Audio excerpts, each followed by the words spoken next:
Bonjour à tout le monde, ou rebonjour. Et bon, rapidement, vous savez que nous sommes vraiment très très heureux de votre présence, de vous accueillir. Bon, ce moment est essentiellement pour rappeler l'organisation. Bon, cet après-midi, on aura les remerciements, etc. Alors, d'abord, je tiens à vous dire que ce festival a été préparé par toute une équipe formidable et on a, comment dire, on a coopéré tous, chacun dans son domaine, et je tiens à vous présenter toutes les personnes qui font que ce festival existe côté organisation. Alors d'abord Colette, on ne la présente plus mais quand même. Ensuite les gens, les membres de, merci, les membres de l'association qui vous accueille, qui s'appelle Loup Libre Père Touteil. Alors, ce qui veut dire libre à tous. Voilà, ce qui veut dire le livre pour tous, alors dont je suis la présidente, il faut bien que je dise à quoi je sers. Il y a Muriel, qui est un membre actif aussi de l'association et qui est vice-présidente, excuse-moi, les titres, voilà. Marie-Sophie, Amélie, Anne-Marie, trésorière. Bravo Voilà. Valérie et André. Bravo. André. Plus Christophe Forgeot, qui nous aide aussi, et votre serviteur ici présent, Michel. Bon. Attendez, je vais me mettre pour la photo. Ah. Il m'a fait une photo. Bon. Arrive également quelqu'un qui nous a beaucoup aidé, qui s'appelle Michel. Michel, voilà. Michel, avec nous. Et une autre personne qui n'est pas là. Mais encore. Et Françoise. Françoise. Et Françoise, mais je croyais qu'elle était partie. Françoise, Michel. Allez, viens. Voilà, tous les organisateurs. Tu fais match de foot, mets-toi par terre. Par terre, Allez les sportifs. Allez les sportifs. Eh bien, la prochaine. On est presque aussi nombreux. Je vais essayer, je dis bien essayer, de prendre des notes de la substantifique moelle de ce que vous allez dire, pour ensuite pouvoir faire un petit texte de synthèse. C'est un travail qui n'est pas très facile, mais je pense que vous serez suffisamment clair et concis et précis pour que je puisse faire un bon travail. Voilà, je vais vous donc laisser la parole. Je vous remercie bien sûr d'être tous là. Je remercie tout particulièrement ceux qui me sont très chers, les poètes latino-américains qui ont accepté de venir à ce mi-temps du chant. Voilà. J'ai fait la jonction entre la spiritualité et la poésie. Et je me suis rendu compte que voilà, mon chemin spirituel, c'était la poésie. À partir de ce moment-là, les choses ont été très simples pour moi. Et c'est pour ça que je suis performeur, parce que pour moi, la poésie, donc ça investit totalement la vie. C'est-à-dire, là, par exemple, je fais un geste, pour moi, c'est un geste poétique. La parole que je dis en ce moment, c'est une parole poétique. Voilà. Merci beaucoup, Antoine. Mais je suis d'accord que la poésie, c'est un acte d'écrire, en solitude. Et puis quand on a fait l'expérience de l'aventure intérieure, on peut l'offrir spirituellement ou non, d'ailleurs, au monde. Moi, je trouve que c'est important. Alors, je citerai, puisque un ami a publié Cadou, Hélène, je lirai, je citerai Hélène Cadou qui est partie. Il y a des grands poètes lyriques qui ont été abandonnés dans les années 70 par leur vue telle quelle et machin chouette. Et quelque part, le lyrisme dont on a tant besoin, et les poètes en sont en grande partie responsables, si je puis dire, eh bien, n'ont mis en avant, ils ont mis en avant le poète, mais pas leur poésie, si je puis dire. Et pour moi, c'est un vrai débat dont on pourra parler, voilà. Alors, et par ailleurs, on n'est pas trop loin du Languedoc. À Sète, là, il y a un immense festival de poésie qui restitue l'ancienne parole, parce que le festival de Sète, il est né au XIe siècle, là, avec Guillaume de Poitiers et Rimbaud d'Orange, en quelque sorte. Et je crois que là, la poésie, c'est l'écriture, mais c'est autant la musique, parce que la poésie était chantée fondamentalement. Et c'est l'honneur des grands poètes comme Léo Ferré, Félix Leclerc, Jean Ferrat, et d'autres, d'avoir permis à toutes les oreilles de se faire réensemencer au niveau des mots. Et c'est le drame aujourd'hui. Voilà. Vive la poésie. Et il me semble que la parole poétique, c'est un langage qui vient au bord du trou du langage utilitaire. La maille lâche, effectivement. Et ce que la poésie donne à voir, aussi bien quand on en écrit que quand on la reçoit vraiment, c'est que nous sommes, nous les humains, des êtres capables de parler le monde, donc de l'inventer. Et je crois que la parole poétique, par rapport au langage de la communication, par rapport à tout ce qui pèse sur nous, est une parole fondamentalement libératrice pour ça. Parce qu'elle nous montre, dans la polysémie, là, le mot en poésie est polysémique, il draine le corps, il draine les images et tout ce qui fait l'humain, mais la parole poétique nous montre que nous sommes capables d'inventer notre monde à travers des mots, mais les mots sont des pistolets chargés, comme disait André Breton, c'est-à-dire nous sommes capables d'inventer un univers.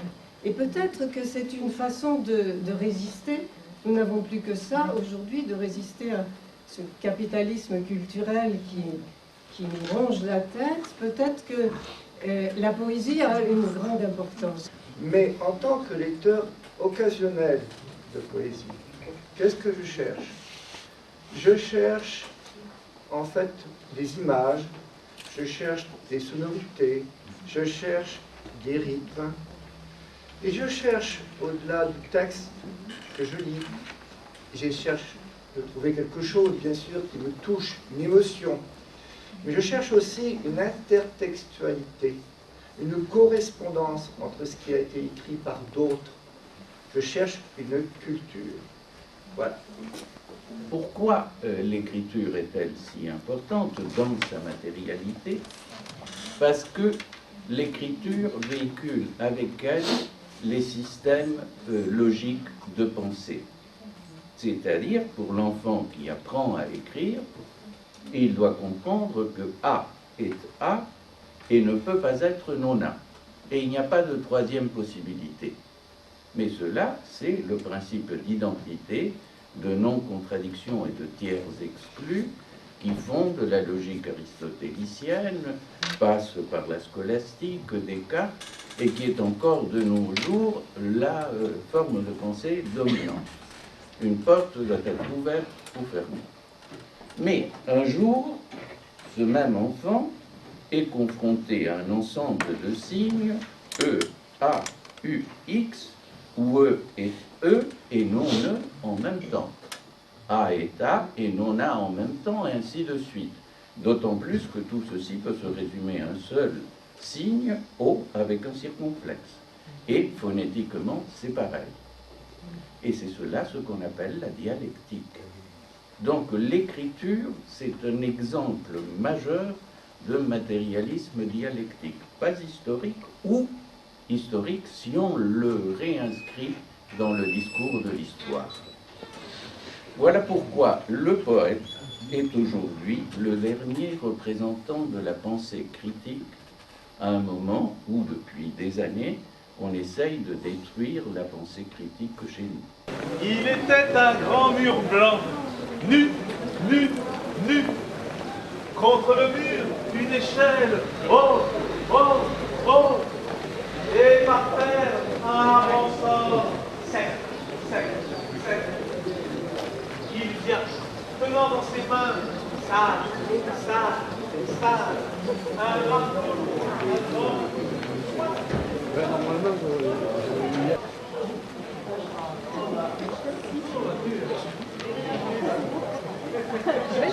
Elle a meilleure, elle a mon.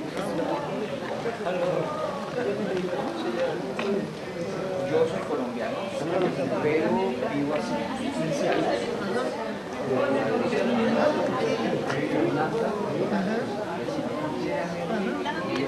Tu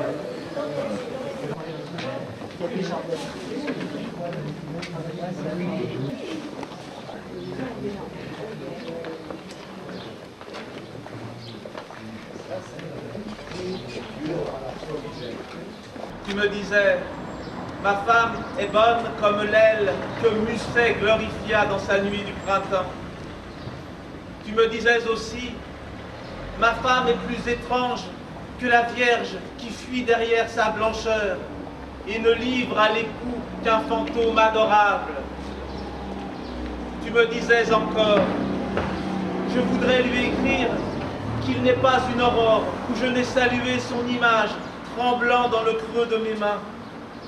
Tu me disais encore, je voudrais la chanter avec des mots volés dans le cœur des poètes qui sont morts en taisant la merveille entendue. Tu me disais enfin, je voudrais revenir près d'elle, à l'improviste, une nuit où le songe peut-être insinuerait que je ne serai plus. Tu es mort, camarade, atrocement dans les supplices, ta bouche souriant au merveilleux amour. Buchenwald, 15 mai 1944, 17 mai 1945, André Werder. Je suis Dieu! Je n'ai donc plus à m'inquiéter pour le repas de midi!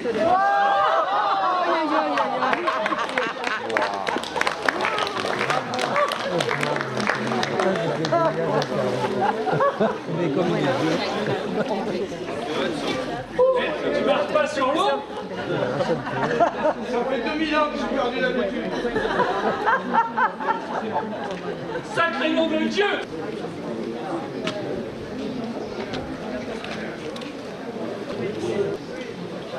Je m'écarte et me fends, orifice d'oracles incertains, orante balbutiante.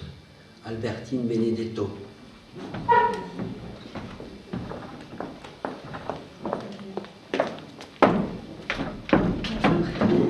Rémi vient de lire un extrait du texte que j'ai choisi de lire aussi. C'est-à-dire que c'est un texte écrit à partir de gravures, 5 gravures de mon amie Nathalie Prats. Et pour que vous compreniez ce que je vais dire, sachez qu'il y a dans ces gravures une bouche et une main qui se promènent, tout simplement parce que dans la première gravure, elle avait oublié de les mettre au bon endroit. Lamento d'Alma. Oh mes atouts, combien de fois vous ai-je donné mon velours? Combien de fois m'avez-vous prise? Il suffisait de soulever la jupe jamais assez lourde, jamais assez tirée, toujours retournée, troussée, cotillon, guêpière, même bas bleu, tout est bon pour giboyer, robes à guimpe, festons, jamais assez tuyautées, corsetées, en mes aiguillettes de soie, chaque soir me traînait au lit, par le col ou la manche, par les cheveux dénoués, jupons martyrisés, dentelles écartelées. J'étais la sage et la docile, la tendre épousée. À chaque fois que mon ventre poussait, ce regain du désir sur le champ moissonné et passe la faucille sur mes plaies, le temps a émoussé les pointes, mes jupes restent fermées et ma jeunesse s'est lassée de ma chair asséchée. Non, et filles, vous n'irez pas danser. Dehors, les ogres guettent, affûtent leurs coutelas, leur rire piège les filles, enduites de leur glu, pendues comme bécasses, renversées, le bec ouvert, toutes à l'encan pour le plaisir des maîtres. Vous aurez beau pleurer, ils jouiront de vos soies, vos galants vautrés sur vos chiffons éventrés. Mais nous, en ces temps très arides, ne suivons que la route des pas effacés. Martine, Bourillon, Caro, s'il vous plaît. Bonjour. Les textes que je vais vous lire cet après-midi sont extraits d'un livre qui est paru mais que je n'ai pas encore. Il s'appelle Poéclat. Le sort en était jeté. Bien sûr, on ne suppose rien. Nous sommes revenus le long des dunes, les genêts, les ajoncs, les bruyères, un bouquet qui s'effeuille avec un poids invisible, par petites touches comme le bord des larmes.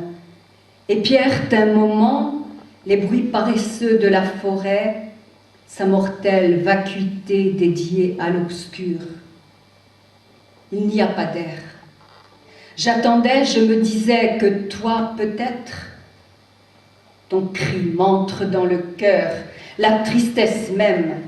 Séparés de notre vie, nous allions de part et d'autre de la trouée du chemin. D'une certaine manière, au soir tombant, fleur que le vent balance, je suis bien là devant cette énigme, d'où nul retour ne serait plus possible. Cuentos sin hadas du poète colombien Sergio Leniolet, qui va venir donc lire ses textes en espagnol. Je lirai ma traduction en français et je vous informe donc que son livre vient de paraître en édition bilingue aux éditions Villa Cisneros, puisque ce livre a un jour, 2 jours, 48 heures, voilà. De niño veía que Cenicienta llegaba a medianoche. La Bella Durmiente dormía todo el día. Pinocho mentía. Blancanieves vivía con 7 hombres y todos vivieron felices para siempre. Buenas tardes. Caperucita Roja. Caperucita con falda corta en los ojos del lobo. El lobo, con destreza, maniobra su ganzúa, mientras ruedan manzanas desde la canasta.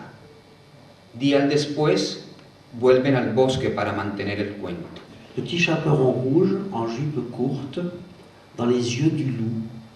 Le loup, avec dextérité, joue de son crochet, tandis que du panier tombent les pommes. Les jours suivants, il s'en retourne dans la forêt pour la suite du conte. En el bosque, cubierta de hojas, yace la Bella Durmiente. El héroe le da un beso, lo repite y lo apura con la punta de la lengua, al tiempo que, para la jovenzuela, empieza otro sueño. La Belle au bois dormant, dans la forêt recouverte de feuilles, gît la Belle au bois dormant. Le héros lui donne un baiser, puis un autre, et insiste avec le bout de la langue. Le temps, pour la jeune fille, que commence un autre rêve. La Sirenita. Enfiestado, el capitán acaricia a Sirenita, pero su cuerpo lo desconcierta, de modo que la levanta por la cola y le corta la cabeza, y con el mismo cuchillo la desescama bajo el sol. La petite sirène. Éméché, le capitaine caresse la petite sirène, mais son corps le trouble. Alors, il la soulève par la queue et lui tranche la tête. Et, avec le même couteau, il l'écaille sous le soleil. Le poisson.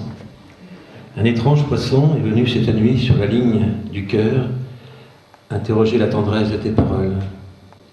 Il parlait de l'amour et des villes où nous allions. Il parlait de tes yeux, il me disait d'aller très loin avec toi pour étreindre le bonheur. Je remarquais sa brillance et ses regards d'étoiles. Il est reparti avec un peu de ma douleur dans les allées du temps qui mènent à tes sourires. Il avance vers toi habillé des désirs de la vie, il avance vers toi et délivrera ta tête et ta musique. Quand j'ai l'occasion de lire un peu de ma poésie, j'aime bien y mélanger les poètes qui sont mes sources essentielles. Voici Robert Desnos. Si nous ne dormons pas, c'est pour guetter l'aurore qui prouvera qu'enfin nous vivons au présent. Cet immense poète, Robert le Diable, qui est mort à Thérésine pour que nous puissions parfois, même entre poètes, nous engueuler sincèrement.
La pomme et l'aubergine.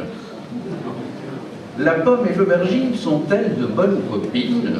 Astrid, ô m'amuse si douce et sans ruse, le sais-tu? La pomme, je l'ai vue bien penchée à son pommier, mais l'aubergine, où croit-elle? En plein air, ou bien à son arbuste pendu touche-t-elle terre? Le crois-tu? L'une et l'autre des fruits sont. J'aimerais donc entendre leur son, autrement dit, les faire chanter à l'unisson. Les entends-tu? Mise sur la poêle, l'autre et l'une, comme une étoile, vont fondre et se confondront. Mais attention, chacune sa place d'après son goût, pour que ce tout grand bien nous fasse. Y goûteras-tu? L'aubergine apporte à la pomme son aube du jour et l'énergie à son tour. La melanzana porte en elle la mela et la manzana sans un détour. La pomme rainette est-elle mela regina?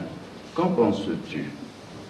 L'une et l'autre et l'une, ont de la lune la rondeur. La pomme rouge est luna rossa, bien entendu. L'aubergine, quand elle est blanche, est mezzaluna. Le croirais-tu? Toutes deux, je te les livre dans ce poème tout cru. Le liras-tu? Elle rêve de départ dans sa cuillère. Il est au loin. Les hommes sont toujours loin quand elle les aime. Elle a dit l'amour dur, c'est si beau dans l'espace, ce grand balancement. Le ciel avec tout le désir dedans qui descend dans le ventre et dans les mains aussi. Elle boit le café noir avec sa bouche, elle les embrasserait tous. C'est la gare du matin avec tout son soleil sur les pigeons. Avril s'est découvert de tous ses fils. Elle a le cœur pêle-mêle dans les valises. C'est vrai, certains voyageurs n'ont pas leurs yeux de partance. Eux, ils vont seulement quelque part. Mais elle va partout où c'est possible, dans sa tête. Ses mains, elle pense à ses mains à lui, quand elles font le coquillage, le plus doux coquillage que la mer ait porté. Elle, tout entière dedans, elle tremblerait complètement, c'est sûr. Marche! Marche! Un pas devant l'autre, un pas devant l'autre, marche! Marche! À chaque pas, le monde passe. Marche! Marche! Un mot devant l'autre, un mot devant l'autre, marche! Marche! À chaque mot, le monde mord. Marche! Marche!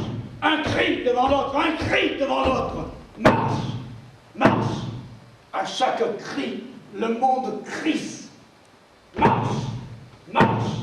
Un espoir devant l'autre, un espoir devant l'autre, marche! Marche! À chaque espoir, le monde explose. Marche! Marche! Un lendemain devant l'autre, un lendemain devant l'autre, marche! Marche! À chaque lendemain, le monde se réveille. Marche! Marche! Un lendemain qui chante devant l'autre, un lendemain qui chante devant l'autre, marche! Marche! À chaque lendemain qui chante, le monde sans dimanche. Marche! Marche! Un pas qui chante devant l'autre, un pas qui chante devant l'autre, marche! Marche! À chaque pas qui chante, le monde se presse.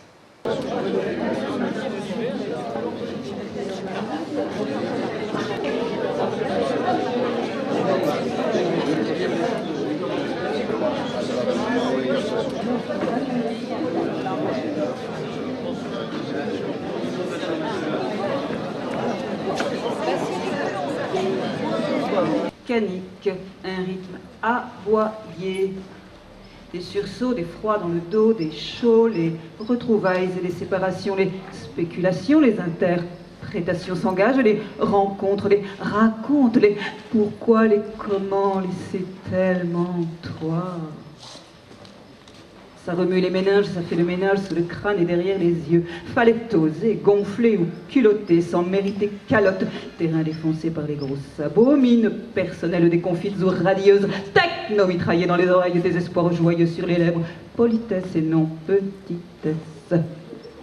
Les paroles assassines, les ragots et les rumeurs et les bombes à retardement. Les souvenirs comme les cadavres, les blessés qu'on ne veut pas abandonner dans la ligne de mire des snipers. C'est bas, le canique, ces crocs qui ne lâchent pas, ce trop, c'est drôle. Hulottes éminents éructent des fleurs obscures dans le vert bleu du désert. Vient l'ermite, corps de cendre et regard de flamme, ceux avec lui assoiffés de silence et de lumière. Joyeuses en patiente besogne, leurs mains de prière élèvent à l'unisson schiste et calcaire blond. La pierre se fait verbe sous le souffle de l'art. Ici, par la grâce du minéral et de la foi, le ciel est descendu sur terre. Oublie où va la route. Tu es le chemin et tous les cailloux sonores qui jappent à tes pieds. Tu es le pas et chaque épine de sel qui griffe tes yeux. Oublie où va la route. Chaque pas sur le chemin t'éloigne de toi, mais te rapproche de toi chaque blessure rencontrée, acceptée. Et lorsque tu reviendras, si tu reviens, tu ne te retrouveras pas, car tu seras toi.